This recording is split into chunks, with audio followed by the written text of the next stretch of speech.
Hello student, welcome on my channel. आज मैं आपके लिए मैथ्स क्लास 6 का चैप्टर 2 का इंट्रोडक्शन लेकर आई हूँ, जो कि न्यू एनसीईआरटी सिलेबस के थ्रू होने जा रहा है। तो आइए देखते हैं इसका पहला टॉपिक क्या है। पहला टॉपिक है होल नंबर्स। ठीक है, होल नंबर क्या होते हैं? जो जीरो से स्टार्ट होकर आगे तक चलते हैं उन्हें होल नंबर कहा जाता है।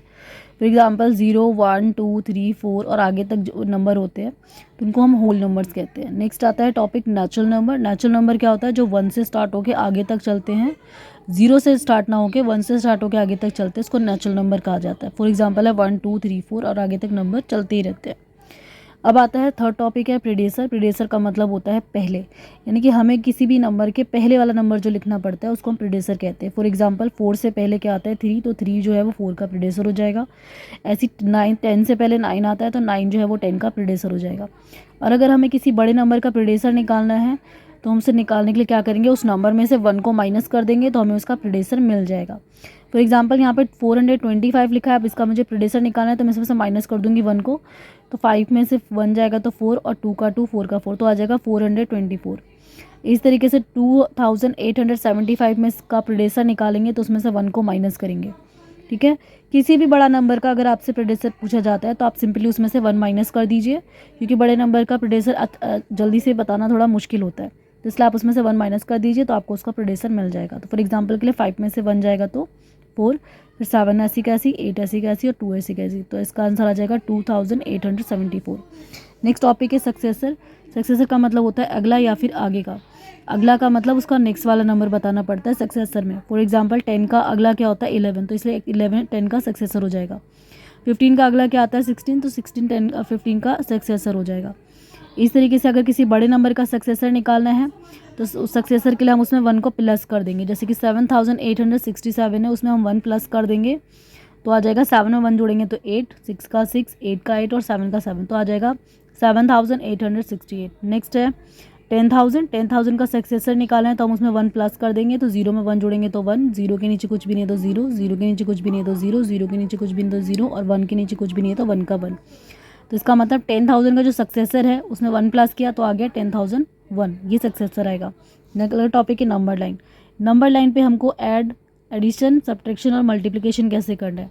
सपोज मान लीजिए 2 में हमें 5 प्लस करके दिखाना है, तो हम कैसे करेंगे? तो सिंपली एक नंबर लाइन खींच लेंगे, एक लाइन ड्रॉ कर लेंगे, उस पर 0 से लेके 1, 2, 3, 4, 5, 6, 7, 8, 9 आगे तक नंबर लिख लेंगे। अब मान लीजिए कि पहले हमें 2 ऐड कर वो करना है, तो 2 दिखाना है नंबर लाइन पे, तो हम कैसे दिखाएंगे? तो 0 से सीधा यहाँ पे 2 पे ऐसे जंप कर लेंगे। फिर उसके बाद उसमें 5 ऐड करना है, तो यहाँ पे 2 में हमें 5 तक जंप करते जाना है, 5 नंबर तक, 1, 2, 3, 4, 5। तो अब कहाँ पहुँच गए? 7 पे। तो इसका मतलब 2 में मैंने 5 प्लस किया तो 7 आ गया, तो जिसको हमने यहाँ पर नंबर लाइन पे शो कर दिया है।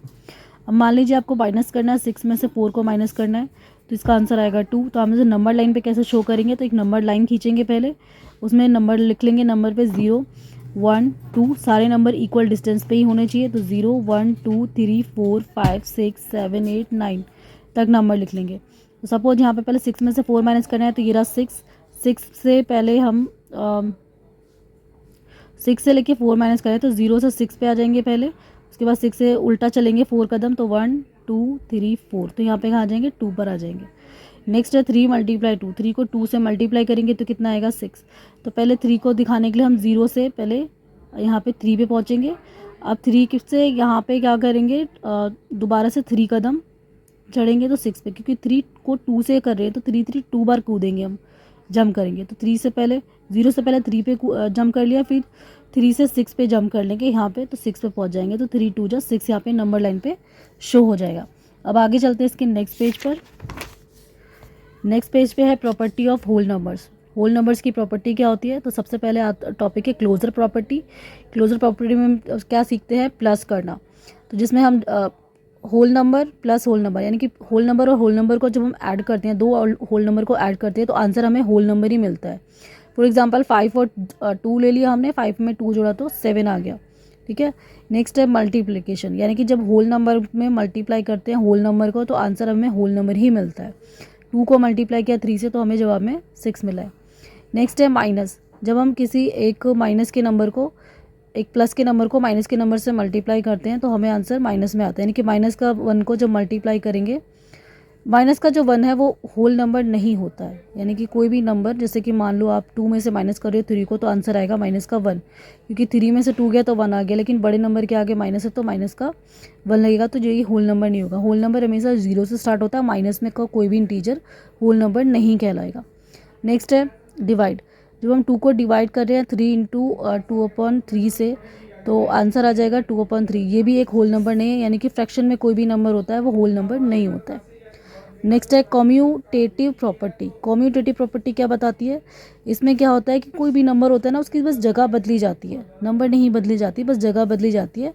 जैसे कि a plus B is equal to में b प्लस ए, तो पहले a प्लस बी था, अब उसके बाद जगह बदल के b प्लस ए आ गया, तो आंसर इनका सेम ही आएगा। तो जैसे 2 में 7 ऐड किया या फिर 7 में 2 ऐड किया, दोनों का आंसर 2 और 7 9 ही आया, यहाँ पे भी 7 और 2 9 ही आया। ठीक है, अब इसी कॉम्यूटेटिव प्रॉपर्टी जो है उसको हम मल्टीप्लिकेशन में भी कैसे यूज़ करते हैं, इसमें भी जैसे a को मल्टीप्लाई किया b से, फिर जगह बदल के b को मल्टीप्लाई किया a से, है ना। जैसे 2 को मल्टीप्लाई किया 7 से, उसके बाद जगह बदली 7 को मल्टीप्लाई किया 2 से, तो आंसर दोनों का सेम आ रहा है, 2 7 जा 14 और 7 2 जा 14। लेकिन ये जो कॉम्यूटेटिव प्रॉपर्टी है वो डिवीजन में वर्क नहीं करती, ठीक है, एंड सब्ट्रैक्शन में भी वर्क नहीं करती। अब फॉर एग्जांपल के लिए 16 को अगर आप डिवाइड करते हो 2 से तो 8 आ जाएगा, लेकिन अगर आप उसका उल्टा कर दे देंगे, जगह बदल देंगे, 2 को डिवाइड करोगे 16 से, तो इसका आंसर आएगा 2/16, जिसको कैंसिल करने पे 1/8 आ जाएगा, तो इसका तो आंसर सेम नहीं आया। यानी कि कॉम्यूटेटिव प्रॉपर्टी जो है वो डिवीजन में वर्क नहीं करती है। नेक्स्ट है not work in subtraction. Commutative property जो है वो सब्ट्रैक्शन में भी वर्क नहीं करती। फॉर एग्जांपल 5 में से माइनस करेंगे 2 को तो 3 आ जाएगा, लेकिन जब हम इसकी जगह बदलेंगे, यानी कि 2 में से माइनस करेंगे 5 को तो माइनस का 3 आ जाएगा, तो आंसर तो सेम नहीं आया। तो इसका मतलब कॉम्यूटेटिव प्रॉपर्टी जो है वो सिर्फ प्लस और मल्टीप्लाई में ही वर्क करती है, डिवीजन और सब्ट्रैक्शन में नहीं करती। फिर आता है एसोसिएटिव प्रॉपर्टी।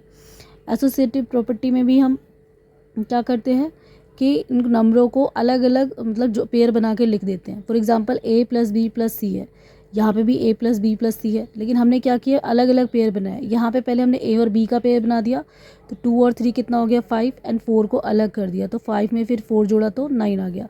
अब की बार पेयर हमने 2 को बाहर रखा है, यानी कि a को बाहर रखा है, और b और c का पेयर बना दिया, यानी कि 3 और 4 का पेयर बना दिया है। 2 बाहर है, प्लस का 7, 3 और 4 को ऐड किया तो 7 आ गया, 7 में 2 जोड़ा तो 9 आ गया। तो एसोसिएटिव प्रॉपर्टी जो है इसमें अलग अलग पेयर बना के ऐड करने से आंसर जो होता है उस पर कोई फ़र्क नहीं पड़ता, आंसर हमेशा बराबर ही आपको मिलेगा। अब आइए चलते हैं इसके नेक्स्ट टॉपिक की तरफ। नेक्स्ट टॉपिक है a multiply b multiply c, यानी कि यहाँ पे भी हमने जो है एसोसिएटिव प्रॉपर्टी को ही लिखा हुआ है कि ये जो एसोसिएटिव प्रॉपर्टी है वो एडिशन के साथ साथ मल्टीप्लिकेशन में भी यूज़ होती है। जैसे a मल्टीप्लाई b, यानी कि a और b को ग्रुप करके मल्टीप्लाई करेंगे और c को बाहर छोड़ देंगे, और यहाँ पे अब की बार यहाँ पर a को बाहर छोड़ देंगे और b और c को ग्रुपिंग करके मल्टीप्लाई करेंगे। तो a और b में 4 मल्टीप्लाई 2 ले लिया, मल्टीप्लाई c यानी कि 3 को बाहर छोड़ दिया, तो 4 2 ज़ा 8, 8 मल्टीप्लाई 3, 8 3 ज़ा 24 आ जाएगा। एंड a की जगह पे 3 मल्टीप्लाई b और c को मल्टीप्लाई किया तो 4 2 ज़ा 8 आ गया, 8 को 3 से किया तो 8 3 ज़ा 24 आएगा। तो इसमें आंसर दोनों का दोनों एसोसिएटिव प्रॉपर्टी में एडिशन और सब्ट्रैक्शन में दोनों में सेम यही प्रॉपर्टी यूज़ होती है और दोनों का आंसर भी सेम होता है, लेकिन यही प्रॉपर्टी जो है वो डिवीजन और सब्ट्रैक्शन में वर्क नहीं करती है। नेक्स्ट आता है डिस्ट्रीब्यूटिव प्रॉपर्टी। डिस्ट्रीब्यूटिव प्रॉपर्टी क्या होती है? इसमें जैसे कि नंबर्स लिखे हैं a और b प्लस सी ग्रुपिंग में, तो हम क्या करते हैं, बाहर वाला जो नंबर होता है वो अंदर के ब्रैकेट वाले नंबर से मल्टीप्लाई होता है। तो a को b से मल्टीप्लाई करेंगे तो a भी आ जाएगा, और a को c से मल्टीप्लाई करेंगे तो ac आ जाएगा। अब फॉर एग्जांपल के लिए जैसे यहाँ पे a की जगह पे 2 ले लिया, अंदर b और प्लस c है तो b में 3 और c में 5 ले लिया। अब हम इसको मल्टीप्लाई करके दिखा देंगे, 2 को 3 से मल्टीप्लाई करेंगे तो 2 3 जा 6 आ जाएगा, 2 3 जा, फिर 2 को 5 से करेंगे तो 2 5 जा लिख देंगे यहाँ पे, फिर इसको मल्टीप्लाई करेंगे 2 3 जा 6 प्लस 2 5 जा 10, 10 में 6 जोड़ेंगे, 6 में 10 जोड़ेंगे 16 आ जाएगा। यही प्रॉपर्टी हम माइनस में भी यूज़ कर सकते हैं, जैसे a एंड ब्रैकेट के अंदर b माइनस c लिखा हुआ है ब्रैकेट बंद इज इक्वल टू में, इसको कैसे सॉल्व करेंगे, मान लो a की जगह पे 2 लिखा है और b की जगह पे 5 लिखा है माइनस, और c की जगह पे 3 लिखा हुआ है, तो यहाँ पे a मल्टीप्लाई b, यानी कि पहले a को b से मल्टीप्लाई कर लेंगे तो a मल्टीप्लाई b आ जाएगा ab, और फिर a को c से मल्टीप्लाई कर लेंगे तो a मल्टीप्लाई c यानी कि ac आ जाएगा। इसी तरीके से यहाँ पर 2 को पहले 5 से मल्टीप्लाई कर लेंगे तो 2 5 जा लिख लेंगे, फिर माइनस 2 को 3 से मल्टीप्लाई करेंगे तो 2 3 जा लिख लेंगे। उसके बाद हम 2 5 जा 10 आ जाएगा और 2 3 जा 6 आ जाएगा, फिर 10 में से 6 को माइनस कर लेंगे तो 4 आ जाएगा। तो इस तरीके से हम डिस्ट्रीब्यूटिव प्रॉपर्टी का यूज़ करके आगे सम्स को सॉल्व करेंगे। तो आई होप आपको ये जो इंट्रोडक्शन वीडियो बहुत समझ में आई होगी। तो मेरे चैनल को सब्सक्राइब कर लीजिए और मेरे वीडियो को लाइक्स कर दीजिए और इसे शेयर कर दीजिए ज़्यादा से ज़्यादा बच्चों तक, ताकि मैं और भी वीडियो बना सकूँ। Thank you.